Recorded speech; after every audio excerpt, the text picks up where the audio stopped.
Bueno, recién veíamos al presidente de la Sociedad Uruguaya de Medicina Intensiva mencionar que los CTI del interior por primera vez tienen una ocupación más alta que los de la capital. A esto se suma el desafío de la próxima semana de turismo, donde ya las autoridades han indicado que hay, se prevé una importante movilidad, ¿no? Hay reservación total para, por ejemplo, el litoral, termas, ¿no? Turismo agropecuario. Bueno, de estas situaciones que vamos a hablar entonces con el doctor Osvaldo Bianchi, secretario directivo de FEMI, porque los médicos del interior, están alertando sobre esta situación. Buen día, doctor, ¿cómo le va?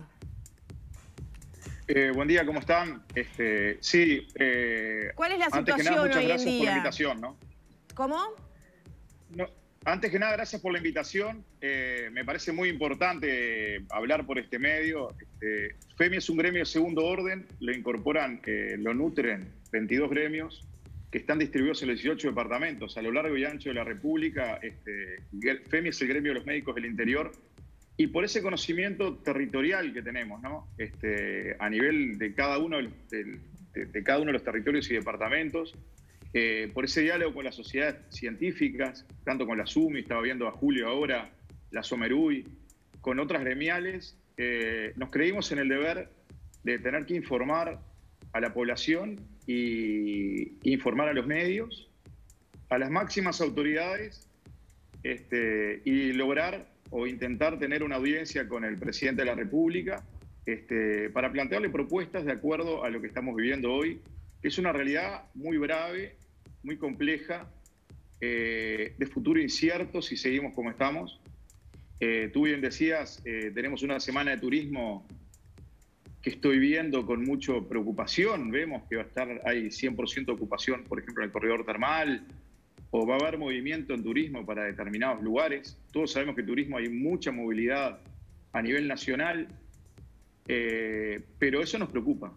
Nos preocupa por el crecimiento exponencial de casos, nos preocupa por lo que decía Julio del aumento de camas de CTI, y la verdad que primero informar mucho, que se cuide a la población, que mantenga las medidas de bioseguridad, y hacer planteos concretos. En este momento estamos terminando de compilar muchísima información, y la idea es eso, ser propositivo y Doctor, ir en esa sintonía. ¿han pedido ya una cita con el presidente? ¿Tienen fecha? ¿Qué propuestas concretamente se le van a llevar? Nosotros vamos a tener una reunión el día jueves, en horario de la tarde, creo que será cerca de las 5 de la tarde. Es el presidente. Nosotros, si habrán visto los medios, hemos salido en varios medios diciendo esto básicamente, ¿no? Yo creo y personalmente que el médico se debe a sus pacientes, se debe a sus compañeros de trabajo, a nuestras propias familias, y desde el dolor y la preocupación de ver compañeros internados, de ver pacientes asustados por este tema, de ver cómo la situación ha cambiado notoriamente, fue que hicimos esta declaración de plenario. El plenario de FEMI es nuestro órgano máximo, aparte de la Asamblea, y en ese plenario nos reunimos los 22 gremios para evaluar la situación, y salió ese comunicado en el cual se iba a solicitar la reunión formal con el presidente. Es de destacar que el presidente de la República personalmente se preocupó en el tema, y nos va a brindar la posibilidad de una reunión con él en esa lógica de crítica constructiva que ha tenido FEMI en su manera de trabajo, con bajo perfil. Somos un gremio de 3.000 médicos, si se quiere no muy grande, pero muy grande de corazón, y muy preocupado por la realidad de nuestros pacientes y del interior.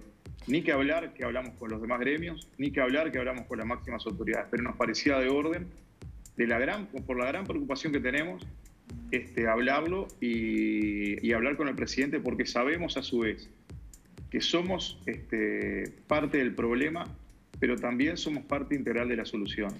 Y acá estamos todos para dar una mano desde lo que nos competa. Y en ese sentido nos van a encontrar siempre, siempre.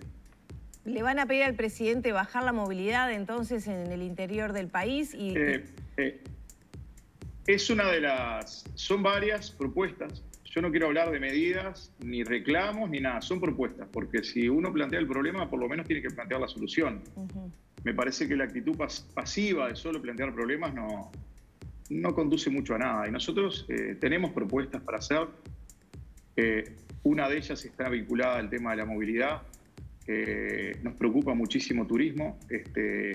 Bueno, hoy lo veía Julio hablando y del tema a nivel bioestadístico sacaron esa proyección que en 2 semanas va a haber un 80% de ocupación de camas de CTI, ¿no?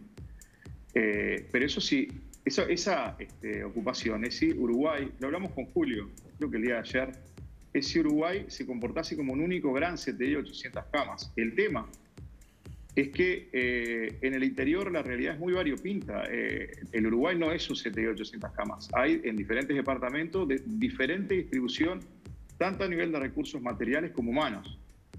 ¿Qué es lo que quiero decir ahora? Que probablemente antes de esas 2 semanas que se llegue a la saturación absoluta, vamos a tener saturación en algunos lugares que o por pocas camas o por recursos humanos vamos a tener saturación. ¿Qué sucede? El sistema va a seguir respondiendo, pero lo que va a llevar, para explicarles un poco el tema, es a tener que hacer muchos traslados interinstitucionales de pacientes, de CTIs que no tienen capacidad locativa. Ya nos pasó con una compañera de trabajo acá en 33, que terminó en el CTI de Melo.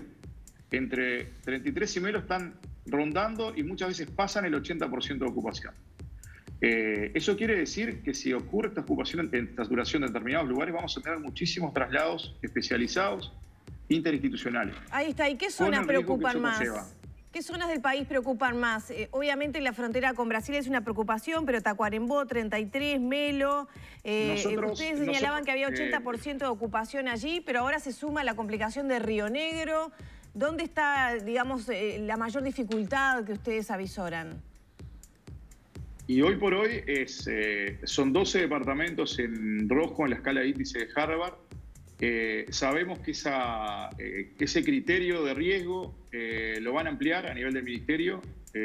Por lo menos es lo que expresaron esta semana. Le iban a incorporar otros criterios, como por ejemplo el grado de ocupación de camas de CTI. Para añadirle más realidad, porque de repente podríamos tener, el día de hoy no, un departamento que no está rojo en la escala de índice de Harvard, pero tenía las camas de CTI totalmente ocupadas.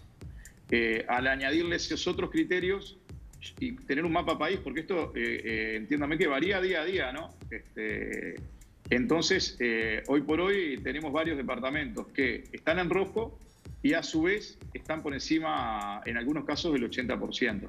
Es variable, pero la monitorización es diaria, estamos en comunicación permanentemente con la SUMI y con nuestros presidentes gremiales en cada uno de los 22 gremios para tener ese reglamento diario e ir compilando información. Ahora, esto es lo que está sucediendo, es gravísimo, somete un estrés muy importante al equipo de salud que está respondiendo, el Sistema Nacional Integrado es de destacar que está respondiendo, pero está con mucho estrés en el primer, segundo y tercer nivel de atención.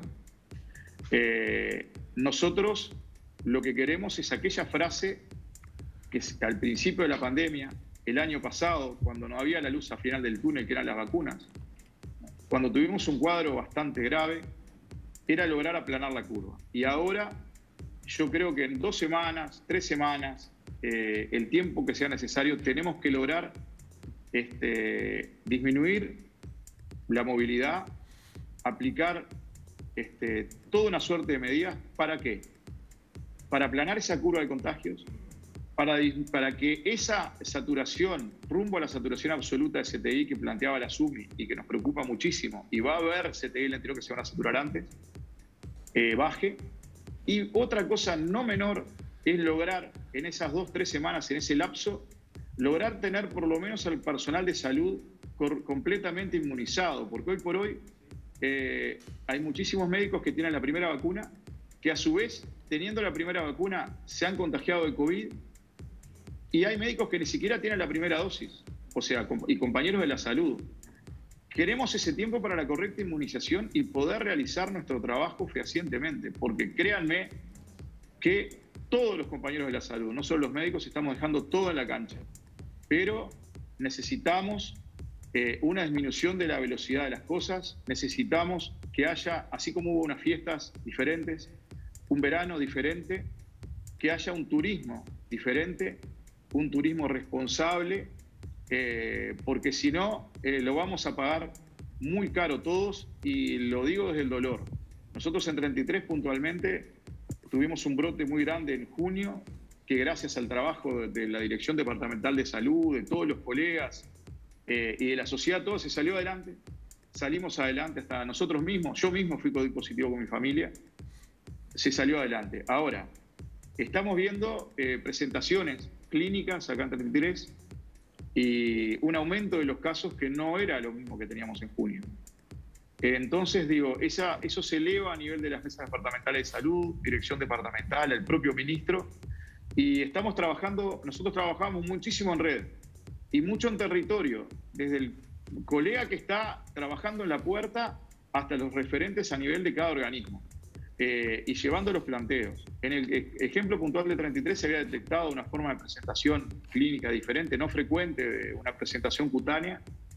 También esa forma, esa más contagiosidad o síntomas más floridos se planteó al propio ministro de Salud Pública en una reunión que tuvimos la semana pasada. Él mismo, el doctor Salinas, se preocupó de llamarme y llamar a autoridades en 33, y creo que están con el doctor Batiani tratando de hacer la secuenciación genómica para averiguar si realmente es la cepa P1 de Manaus o no. Ahora, sea o no la cepa, esperemos que no, y clínicamente tenemos la sospecha, las medidas básicas de cuidado tienen que existir: tapaboca, alcohol gel, distancia social. No es correcto, nos vemos con mucha preocupación y dolor que mientras nosotros trabajamos a lo largo y ancho del país, todos el personal de salud, vemos reuniones sociales, fiestas clandestinas, no uso de tapaboca en la calle, como que esa conducta prescindente de lo que le está pasando a todos los demás, no le pasa a uno, ¿no? Y no usa las medidas. Entonces digo, es más bien, y lo hago como un exhorto general, hay que cuidarse muchísimo más. Estamos en una etapa de la pandemia que nunca Uruguay había estado antes, ni siquiera el año pasado, cuando empezamos. Ahora la diferencia, que tenemos la luz al final del túnel, que tenemos la vacunación, que es justo decirlo, está con sus determinadas falencias, pero está funcionando muy bien. Estamos viendo que estamos proyectando que promediando turismo vamos a tener más de 500 000 de personas vacunadas, lo cual es una muy buena base. Obviamente que tenemos propuestas para ello también, pero básicamente es eso, hablar con el presidente desde el corazón, hablar como médicos del interior, y hablar salvaguardando nuestros compañeros, salvaguardando nuestras familias y salvaguardando nuestros pacientes. Doctor, me parece que esto es de todo, tenemos que tomar conciencia, ¿no? Doctor, te escucho. Ha quedado totalmente claro, su palabra se viene a sumar sin ningún tipo de dudas a la de toda la comunidad científica en este momento, que hoy, desde muy temprano en Arriba Gente, hemos estado informando desde diferentes ángulos, están advirtiendo, alertando sobre esta situación. Ahora, hay cosas que ya las hemos vivido y que lamentablemente podemos hablar sobre una experiencia muy reciente, y me estoy refiriendo a la semana de Carnaval. En lo previo a la semana de Carnaval, cuando ya en su momento tuvimos las advertencias para las fiestas tradicionales y para el inicio de la temporada turística, también se le realizaron a la población todo este tipo de advertencias.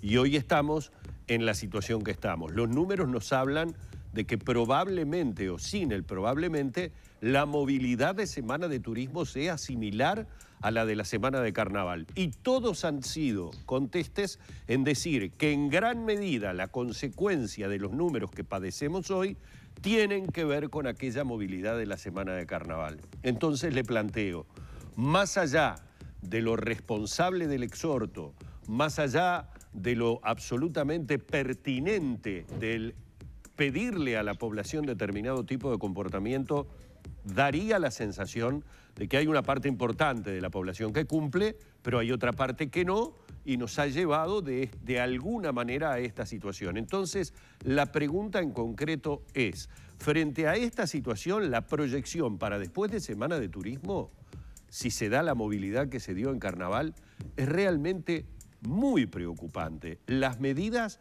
deberían traspasar solamente la exhortación pública a comportarse como es debido?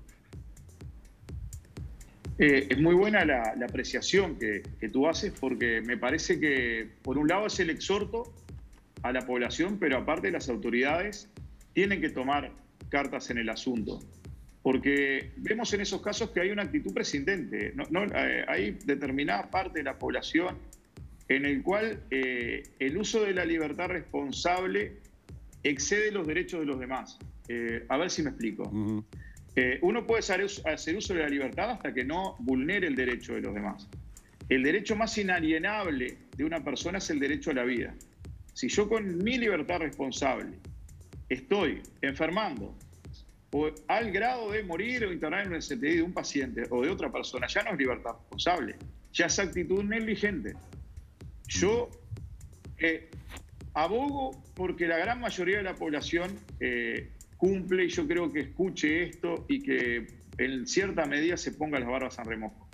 Ahora, también es la hora de proponer a las autoridades competentes que nos ayuden en esto, más de lo que están ayudándonos, indudablemente, pero lo que nos pueda pasar en Semana de Turismo es el golpe de knockout a un boxeador que está recibiendo golpes por todos lados y está respondiendo. Porque lo que pasa en Semana de Turismo lo vamos a pagar, como tú bien decías, en 15 días.